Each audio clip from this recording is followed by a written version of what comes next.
లడ్డు కావాలా నైనా?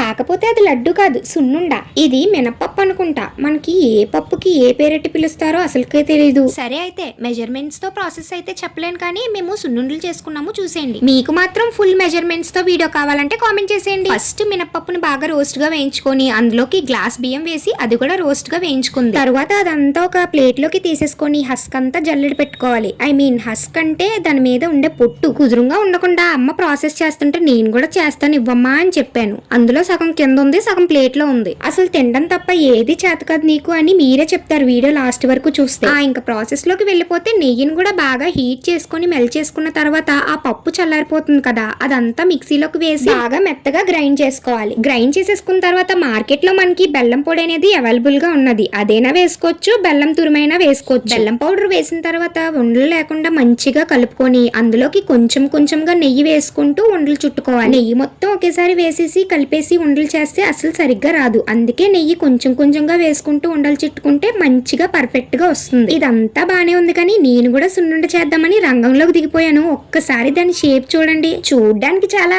బాలేదు కదా. ఒక 10 మినిట్స్ నుంచి ట్రై చేస్తున్నాను, కానీ సున్నుండ అయితే నేను అవ్వనంటే అవ్వనని చెప్తుంది నా చేతిలో. నేను చేసే టైంలో అమ్మ ఒక 4 సున్నుండలు చేసి పడేసింది. అందుకే అంటారు ఎవరు చేసే పని వాళ్ళే చేయాలి అని. Like, share and subscribe for more videos. By by, all is well.